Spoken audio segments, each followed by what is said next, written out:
하나님 말씀 요한계시록 10장 1절부터 11절 합독으로 같이 읽겠습니다.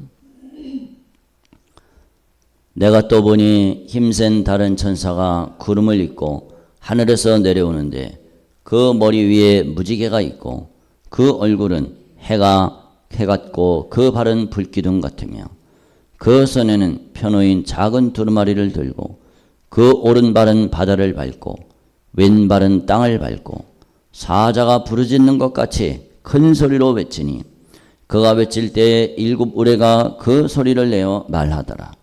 일곱 우레가 말을 할 때에 내가 기록하려고 하다가 곧 들으니 하늘에서 소리가 나서 말하기를 일곱 우레가 말한 것을 인봉하고 기록하지 말라 하더라.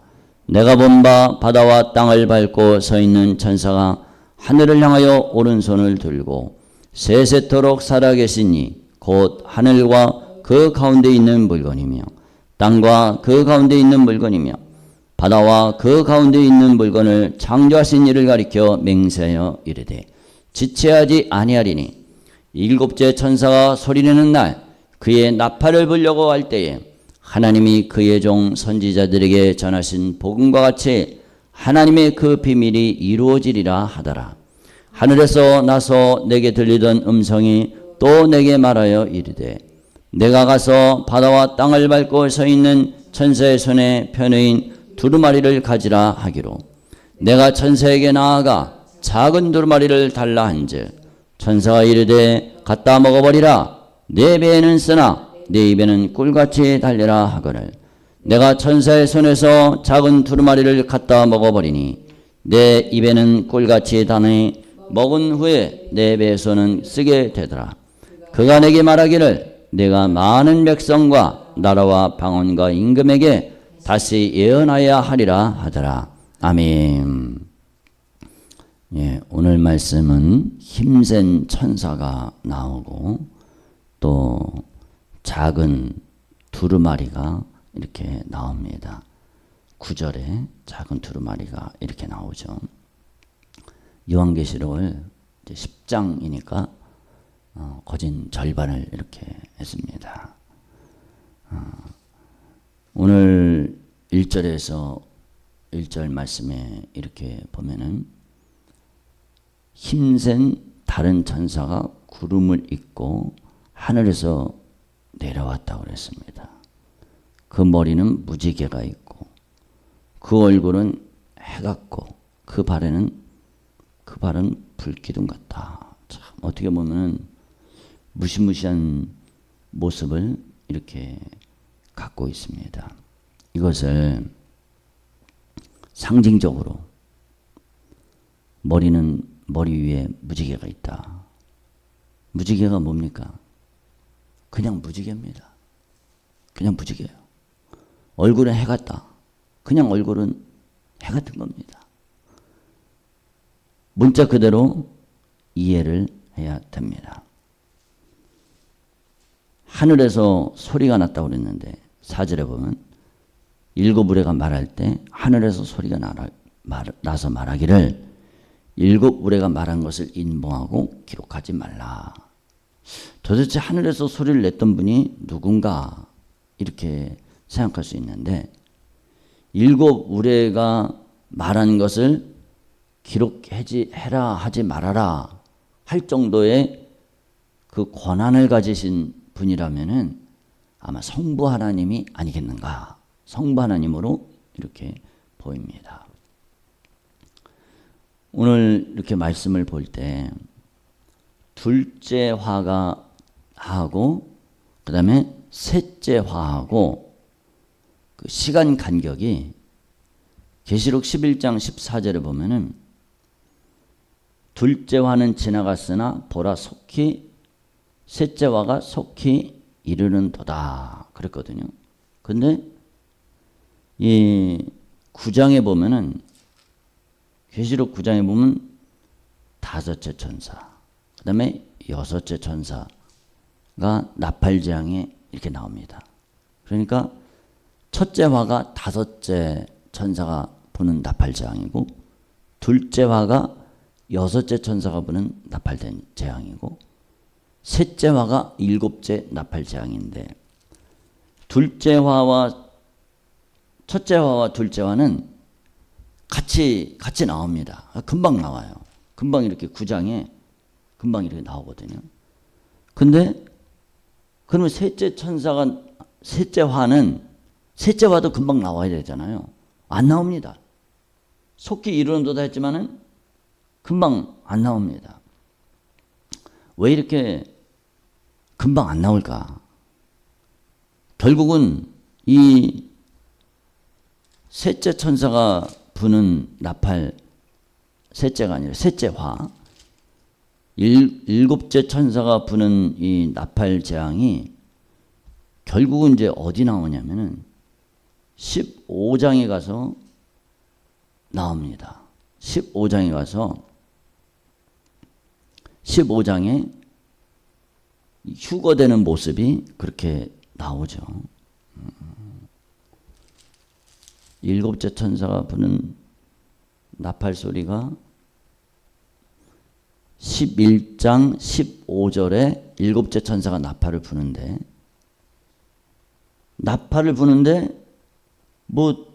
무슨 재앙이 없습니다. 큰 화라고 그랬는데 재앙이 없어요.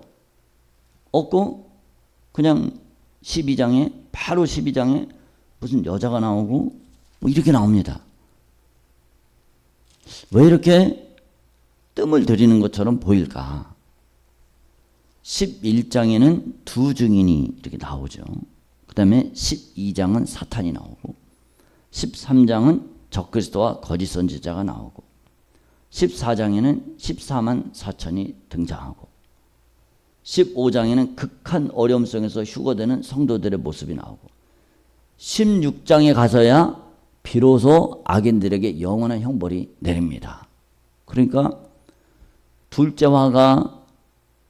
첫째와 둘째와는 9장에 연거푸 나오는데 셋째와는 한참 가야 나와요. 한참 가야. 16장까지 가야 나옵니다. 아니 속히 이른다고 그래놓고 왜 이렇게 표현이 좀 그렇지만 왜 이렇게 천천히 나오고 왜 이렇게 뜸을 들일까?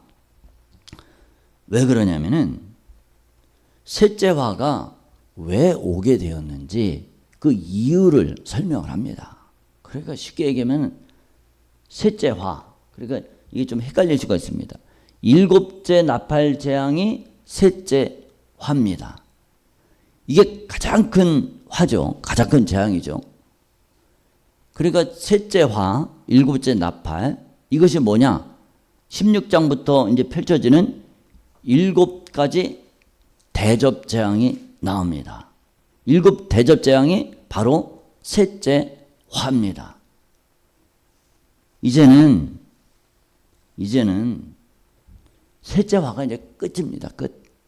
그러니까 왜 셋째 화가 내릴 수밖에 없었는가? 마지막 재앙. 이때는 이제 회개의 기회가 더 이상은 주어지질 않습니다. 둘째 화, 그러니까 6번째 나팔 재앙까지는 회개의 기회가 주어집니다. 근데 마지막 셋째 화, 여기는 이제 끝입니다. 끝.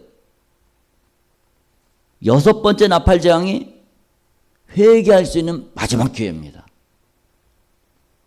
그 이후로는 회개의 기회가 없습니다. 왜냐하면 7째 나팔 재앙 때, 그러니까 7째 나팔 재앙이 셋째 화죠. 이러면은 이제 예수님이 재림하시는 거예요. 이게 마지막 나팔 재앙입니다. 예수님이 재림하시면은 더 이상의 회개의 기회가 주어지지를 않습니다. 그러니까 10장에서 15장까지가 왜 셋째 화가 오게 되었는지 거기에 대해서 설명을 쭉 하고 있습니다. 재림을 통한 재앙이 임하기 전에 하나님의 구속 경륜이 완전하게 이루어졌음을 보여주기 위해서 이렇게 10장, 11장, 12장, 13장, 14장, 15장 이렇게 지체를 하는 겁니다. 지체를 한다는 표현이 좀 그렇지만 설명을 해주고 있습니다. 이제는 마지막 재앙이다. 이제는 끝이다. 이제 그러니까 회개하라. 악인들에게는 이제 예수님이 반드시 왕으로 오실 것을 깨닫게 해줍니다. 다섯째 재앙, 다섯째 나팔 재앙, 여섯째 나팔 재앙이 얼마나 극심합니까? 얼마나 극심해요. 9장에 나오는 다섯 번째 나팔 재앙, 요게 첫째 화죠. 그리고 왜 1나팔, 2나팔, 3나팔, 4나팔까지는 화라는 표현이 없습니다. 첫째 화는 다섯째 나팔이에요. 왜 화라는 표현을 썼을까? 왜냐하면은 극심해서 그 심판이 너무 극심하니까 특별히 구별을 해서 첫째 화라고 이렇게 표현합니다. 첫째 화, 이 다섯째 천사가 나팔을 불 때 그때가 무슨 재앙입니까? 이 9장에 보면은 5달 동안에 괴롭게 하는 거. 이 황충이 나와갖고 황충 재앙인데 5달 동안에 얼마나 괴로운지 전갈이 사람을 쏠 때 괴롭게 함 같이 얼마나 괴로운지 사람들이 죽기를 구하여도 죽지 못하고 죽고 싶으나 죽음이 그들을 피하리로다. 이렇게 5달 동안에 무지막지한 심판을 베풀죠. 그래도 회개의 기회가 있습니다. 여섯째 나팔재앙 때는 뭐가 있느냐? 이제 여섯 번째 나팔재앙은 유브라데 결박한 네 천사가 놓여나니까 엄청난 마병대 2만만 2억의 마병대가 와서 이걸로 입에서 불과 연기와 유황으로 사람 3분의 1을 죽여버립니다. 그러니까 이 지구상의 전체 인구의 3분의 1을 죽여버려요. 얼마나 큰 재앙입니까? 그러니까 살아있는 사람들 3분의 2에 해당되는 이 사람들에게 뭐냐? 마지막 기회를 주는 겁니다.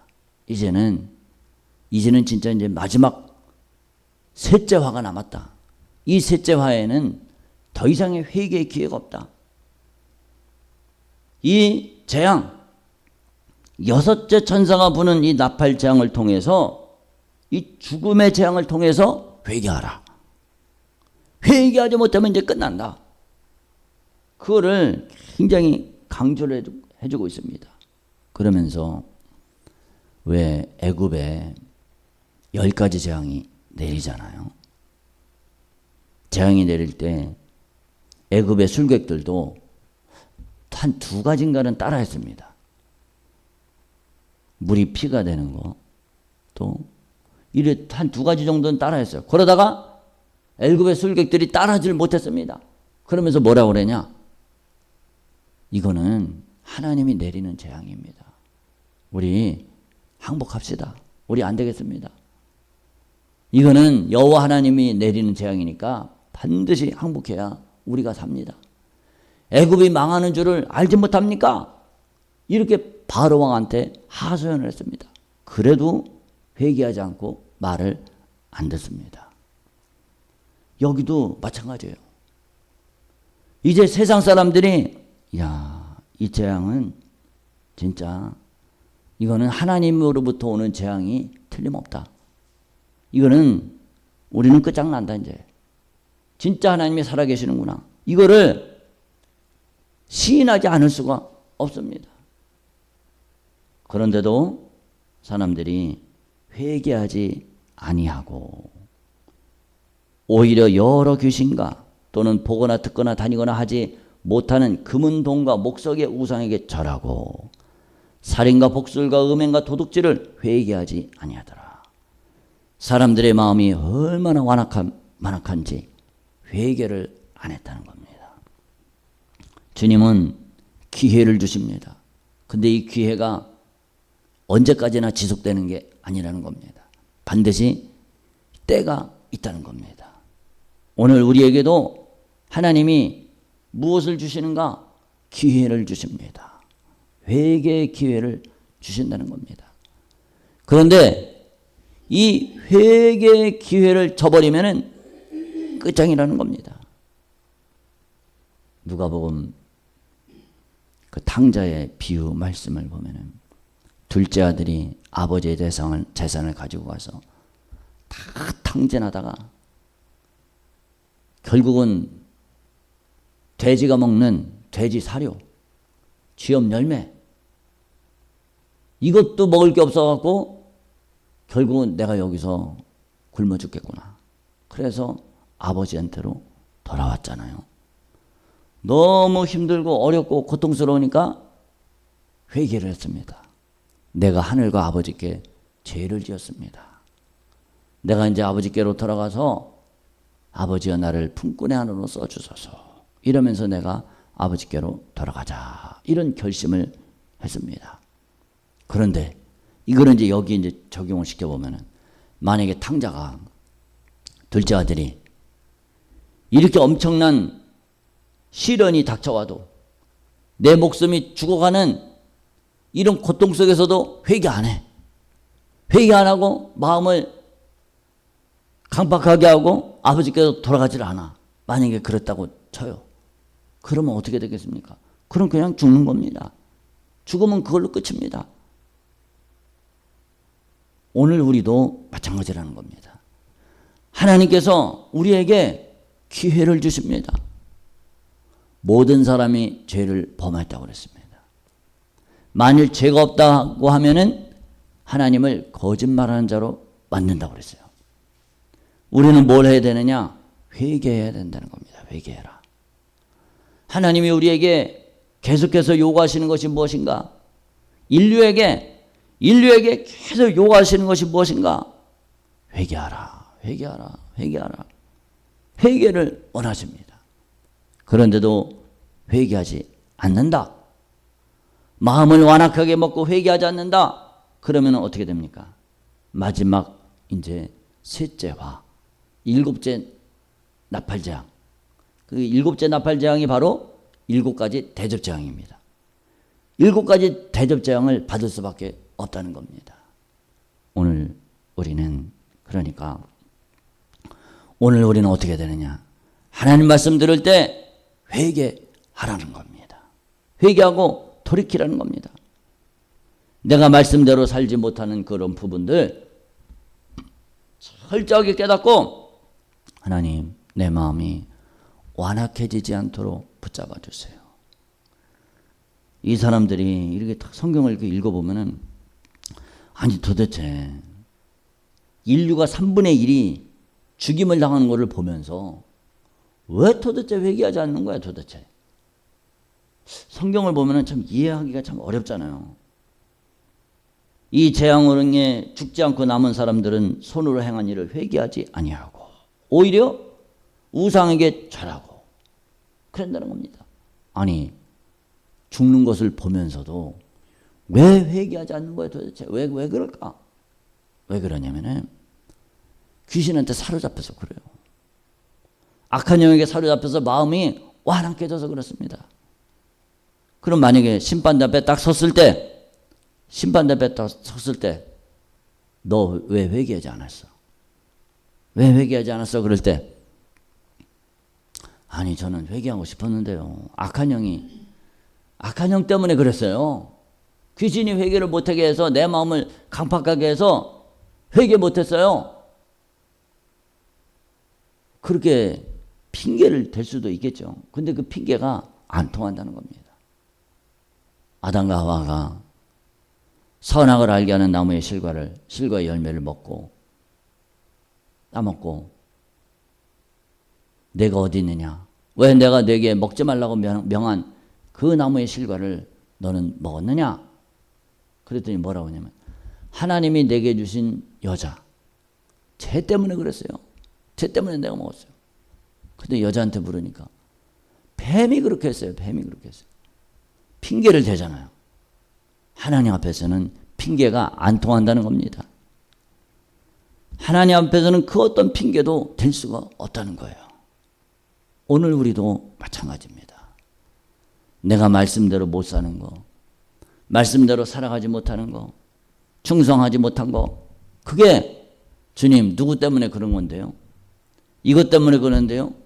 저것 때문에 그런데요? 이게 핑계를 댈 수가 없다는 겁니다. 우리는 하나님 앞에 핑계를 댈 수가 없습니다. 한 달란트 받은 자, 2달란트 받은 자, 5달란트 받은 자가 있을 때 2달란트, 5달란트 받은 자는 죽도록 충성했죠. 근데 1달란트 받은 자는 땅속에 파묻어뒀다고 그랬습니다. 너 왜 장사 안 했냐? 핑계를 댈 수가 없습니다. 주인은 굳은 사람입니다. 주인은 심지 않는 데서 거두고 해치지 않은 데서 거두는 사람인 줄 알고 내가 두려워해서 땅에 감춰두었나이다.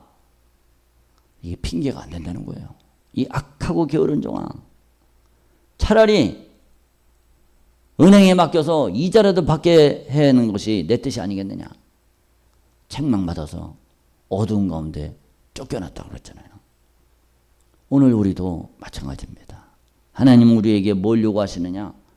열매를 요구하십니다. 열매를. 너 왜 열매 못 맺었어? 이것 때문에 못했는데요. 저것 때문에 못했는데요. 이게 안 통한다는 겁니다. 저와 여러분들이 주님이 우리에게 요구하시는 열매, 주님이 우리에게 요구하시는 이 회개, 여기까지 도달하고 우리는 날마다 새롭게 변화가 돼야 된다는 거예요. 그래서 결국은 주님께 열매를 돌려드리고 변화의 역사를 이뤄드리고 하나님 앞에 영광 돌리는 그런 모습이 되어야 된다는 겁니다. 오늘 보면은 힘센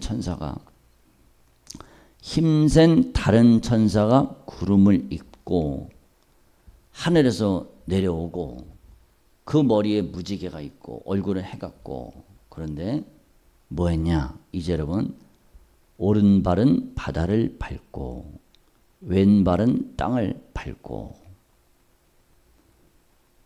이 장면이 세 번 정도 이렇게 반복해서 나옵니다. 그러니까 2절에 나오죠. 또 5절에도 또 땅을 밟고 바다와 땅을 밟고 나오죠. 또 8절에도 바다와 땅을 밟고, 이렇게 천사가 그 모습이 이렇게 3번 반복돼서 나옵니다. 왜 이렇게 3번 반복돼서 나올까? 이거는 이제 7째 나팔이 울릴 때 예수님이 재림하셔서 땅과 바다는 뭐냐면 주로 악인들의 근원을 가리킵니다. 적그리스도가 등장할 때 바다와 무저갱에서 올라오는 것으로 이렇게 표현을 합니다. 거짓 선지자가 등장할 때 땅에서 올라옴을 묘사를 합니다.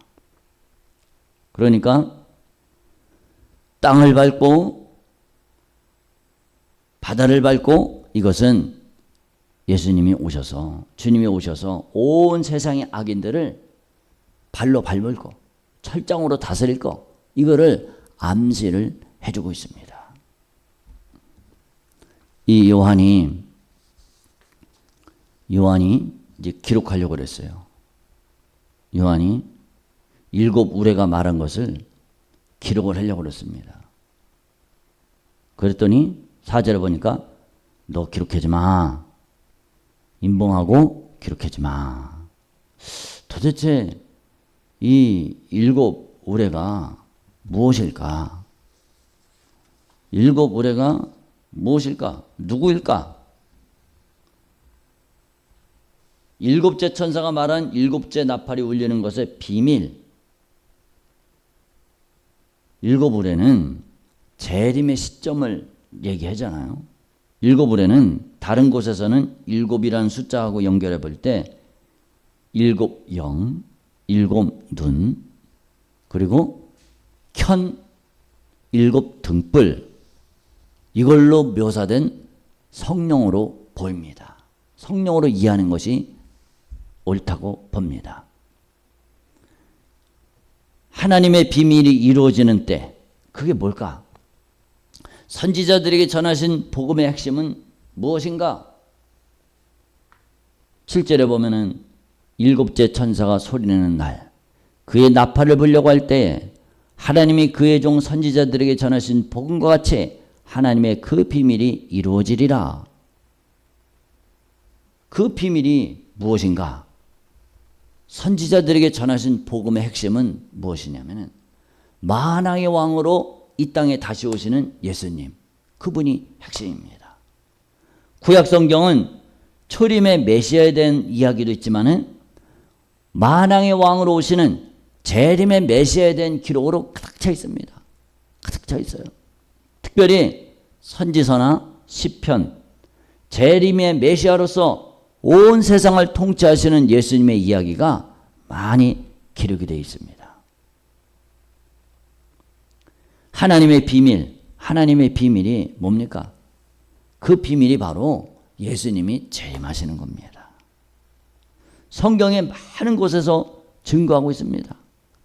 이사야 27장 13절에 보면 그날에 큰 나팔을 불리니 아수르 땅에서 멸망하는 자들과 애굽 땅으로 쫓겨난 자들이 돌아와서 예루살렘 성전에서 여호와께 예배하리라.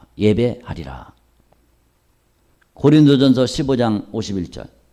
보라 내가 너희에게 비밀을 말하노니 우리가 다 잠잘 것이 아니오 마지막 나팔에 순식간에 호련히 다 변화되리니 나팔 소리가 나며 죽은 자들이 썩지 아니할 것으로 다시 살아나고 우리도 변화되리라.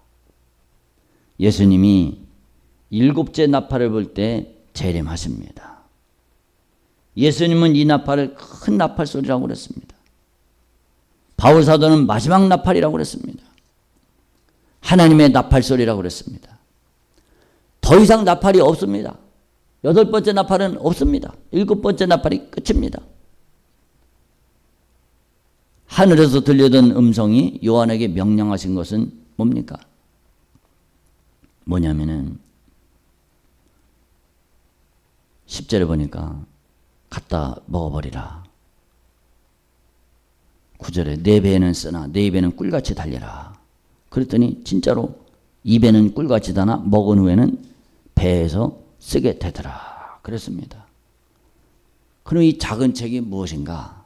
작은 책은 5장 1절에 보면은 보좌에 앉으신 이의 오른손에 두루마리가 있고 안팎으로 7인으로 봉하였더라. 그랬잖아요. 이 두루마리 책에는 뭐가 있느냐? 인재앙, 나팔재앙, 대접재앙이 담겨져 있습니다. 앞으로 이 세상이 어떻게 전개될지, 이 세상의 심판이 어떻게 전개될지가 그게 담겨져 있는 거죠. 예수님이 인을 딱 뗐습니다. 뗄 때부터 아무도 닫을 수 없는 펼쳐진 상태가 됐습니다. 이제 재앙이 6째 나팔 재앙까지 펼쳐졌습니다. 이제 남은 거는 마지막 7째 나팔 재앙만 남았습니다.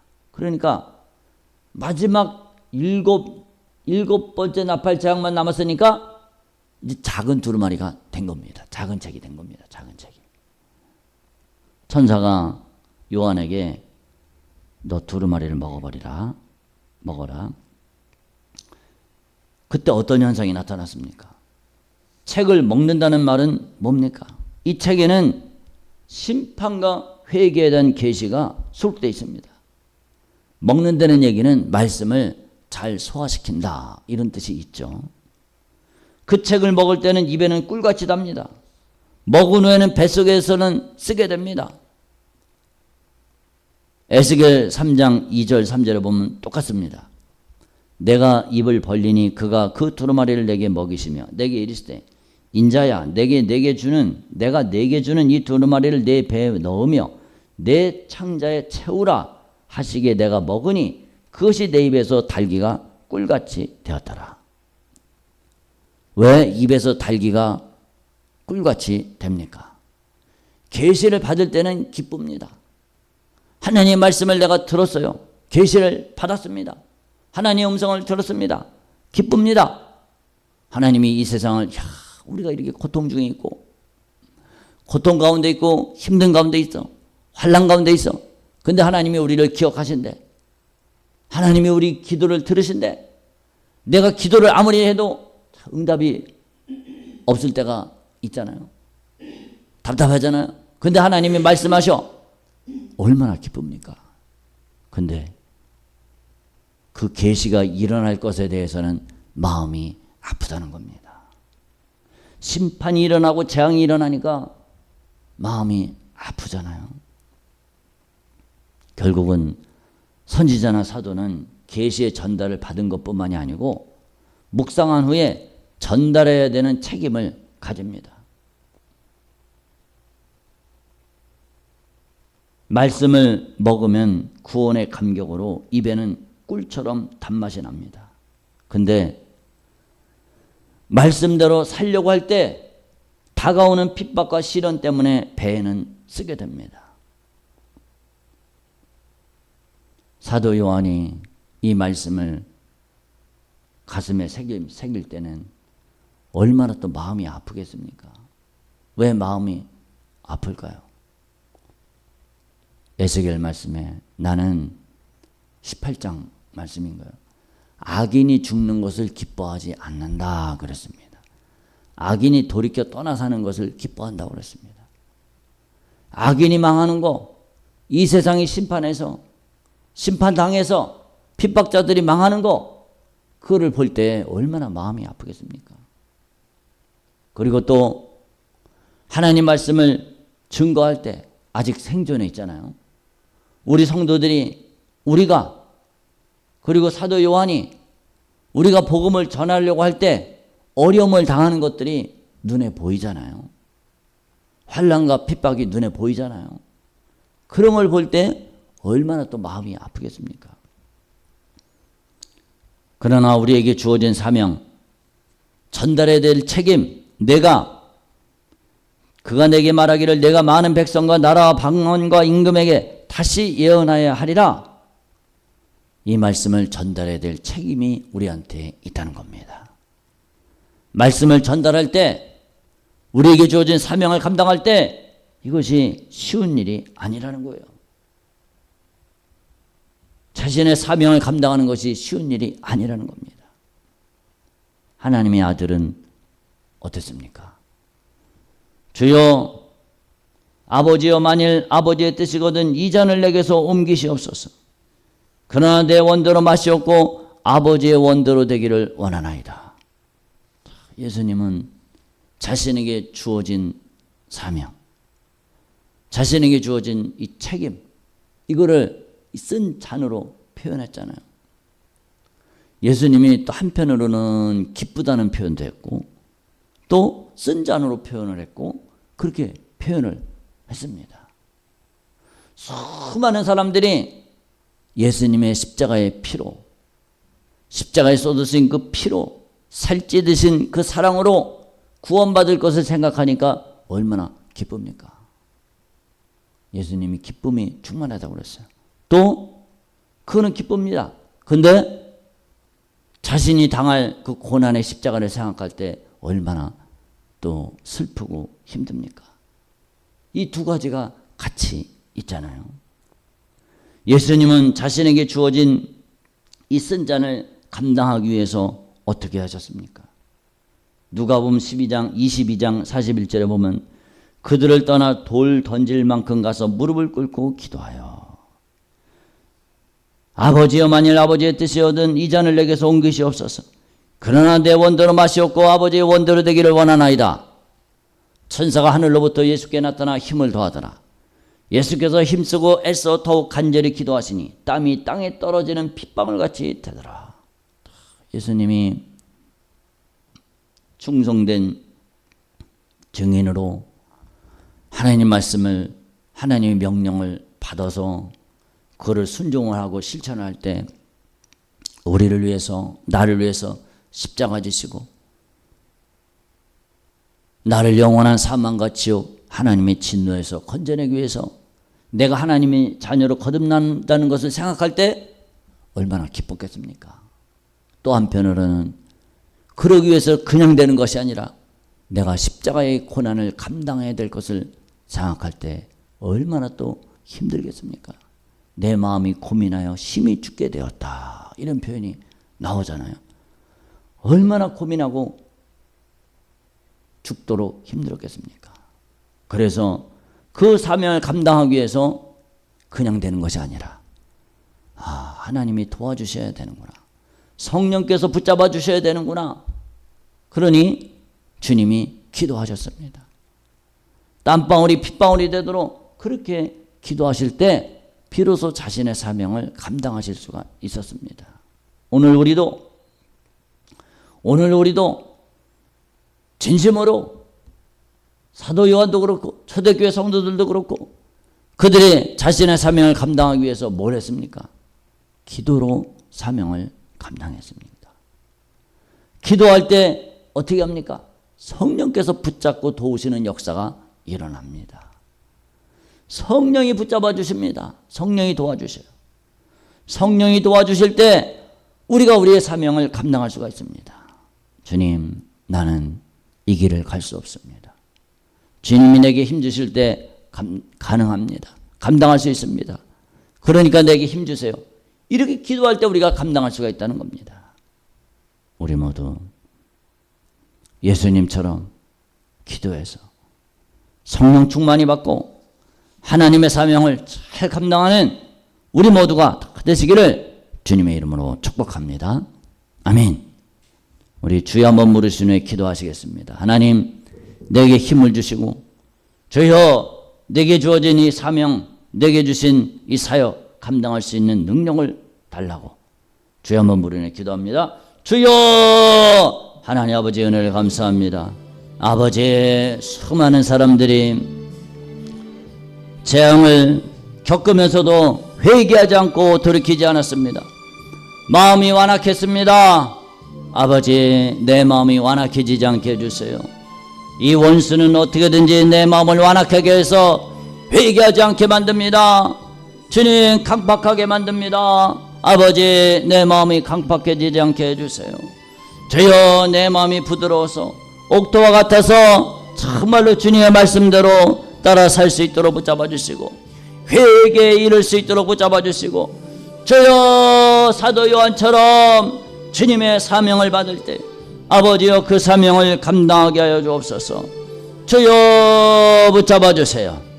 아버지여, 긍휼하게 해주세요. 하나님 말씀 들을 때 내 입에서는 다나 배는 쓰다고 그랬습니다. 우리가 주님의 말씀을 실천할 때는 어렵고 힘들지만은 주여, 주님이 힘주실 때 성령을 통해서 감당할 수가 있습니다. 주여, 역사하여 주시옵소서. 성령으로 함께하여 주세요. 주여, 붙잡아 주세요. 아버지여, 우리는 부족하지만 오직 성령의 권능으로 감당할 수 있도록 붙잡아 주시옵소서. 감사합니다. 아버지,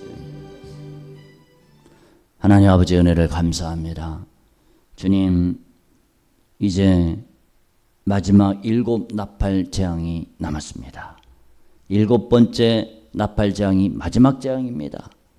주님, 수많은 사람들이 5째, 6째 천사의 나팔 재앙을 겪으면서도 인류의 3분의 1이 죽어가는 그런 모습을 보면서도 회개하지 않았다고 그랬습니다. 주여, 왜 주님이 인류에게 재앙을 내립니까? 그들에게 회개의 기회를 주기 위해서 재앙을 내립니다. 아버지, 마음이 완악해지지 않도록 붙잡아 주세요. 우리도, 나도 주님의 말씀을 들을 때 완악한 마음으로 사탄의 미혹에 넘어가서 회개하지 않아서 회개에 이르지 못해서 주님을 대적하고 심판에 이르지 않도록 붙잡아 주시옵소서. 사도 요한이 하나님 말씀 들을 때 작은 두루마리를 먹고 입에는 꿀같이 다나 배에는 쓰다고 그랬습니다. 구원의 메시지를 들을 때 기뻤지만 그 메시지를 전달할 책임, 사명을 감당할 때는 어렵고 힘듭니다. 아버지, 주님이 나를 위해서 십자가 지시고 나를 영원한 사망과 지옥의 권세에서 해방하기 위해서 주님은 살찢고 피 쏟아 그 사명을 감당해 주셨습니다. 주님이 우리가 구원받는 모습을 볼 때는 기쁨이 충만했습니다. 그러나 자신의 사명을 감당할 때 십자가를 질 것을 생각할 때 심히 민망하고 고민이 되고 걱정이 되었습니다. 아버지, 고민하셨습니다. 주여, 그러나 주님은 그 고민과 걱정을 기도로, 땀방울이 핏방울이 되는 기도로 주님은 극복해내고 천사가 와서 기도의 힘을 도와서 주님은 사명을 감당할 수 있었습니다. 우리에게 주어진 사명, 기도로 성령으로 감당할 수 있도록 날마다 세임과 능력을 다하여 주시옵소서. 감사드립니다. 예수님 이름으로 기도드렸습니다.